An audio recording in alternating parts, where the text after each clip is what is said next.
ജയിലിൽ കിടന്ന കാലത്താണ് ഭാരതമാതാ സങ്കല്പം മനസ്സിൽ കയറിയത് എന്നാണ് ഗവർണർ പറയുന്നത്. പ്രത്യയശാസ്ത്രത്തിനും രാഷ്ട്രീയത്തിനും മുകളിലാണ് ഭാരതമാത. ജന്മഭൂമിയുടെ ഞായറാഴ്ച പതിപ്പിലാണ് ആർലേക്കരുടെ ഭാരതാംബ സ്നേഹത്തിന്റെ തുടക്കം പറയുന്നത്. ഗവർണറുടെ അഡീഷണൽ പ്രൈവറ്റ് സെക്രട്ടറി പി ശ്രീകുമാറാണ് ഈ ലേഖനം ഗവർണർക്ക് വേണ്ടി എഴുതിയിരിക്കുന്നത്.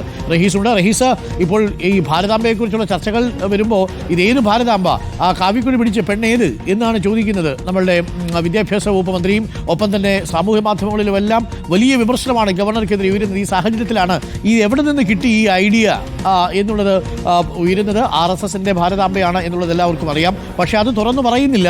പകരം പറയുന്നത് തൻ്റെ ഒരു സങ്കല്പമാണ് ഭാരതമാത എന്നാണോ ഗവർണർ പറയാൻ ഉദ്ദേശിക്കുന്നത്?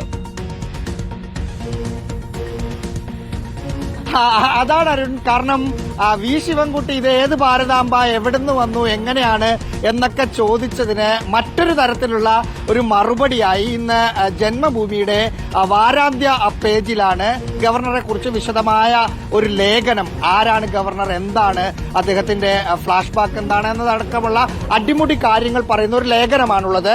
ഗവർണറുടെ അഡീഷണൽ PS ആയ പി ശ്രീകുമാറാണ് എഴുതിയിരിക്കുന്നത്. അദ്ദേഹം കഴിഞ്ഞ അഡീഷണൽ PS ആകുന്നത് വരെ ജന്മഭൂമിയിലെ മാധ്യമപ്രവർത്തകരായിരുന്നു. അദ്ദേഹം എഴുതിയ ലേഖനത്തിലാണ് എങ്ങനെയാണ് ഭാരതമാതാവ് തന്റെ മനസ്സിൽ കയറി കൂടിയത് എന്ന് ഗവർണർ പറയുന്ന ഭാഗമുണ്ട്.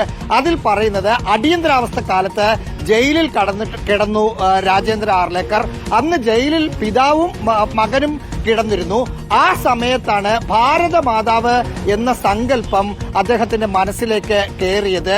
ഭാരതമാതാവ് പ്രത്യയശാസ്ത്രത്തിനും രാഷ്ട്രീയത്തിനുമൊക്കെ മുകളിലാണ് എന്ന് ആ അടിയന്തരാവസ്ഥ കാലത്ത് ജയിലിൽ കിടക്കുന്ന സമയത്ത് ആർലേക്കറിന് മനസ്സിലായി. അന്ന് തീരുമാനിച്ചതാണ് ഭാരതമാതാവിന് വേണ്ടി എന്തെങ്കിലും ചെയ്യണം എന്നത്. അത് ചെയ്യുന്നതാണ് ഇപ്പോൾ എന്ന് പറയുന്നില്ല, പക്ഷേ അത് ചെയ്യുകയാണ് ഇപ്പോൾ അദ്ദേഹം. ജയിലിൽ കിടന്നപ്പോൾ വന്ന സങ്കല്പമാണ് തനിക്ക് ഭാരതമാതാവ് എന്നാണ് ഗവർണർ പറയുന്നത് എന്നാണ് വാരാന്ത്യ പതിപ്പിൽ ജന്മഭൂമിയിൽ ഇപ്പോൾ പറയുന്നത് എന്നാണ് റഹീസ് റിപ്പോർട്ട് ചെയ്യുന്നത്.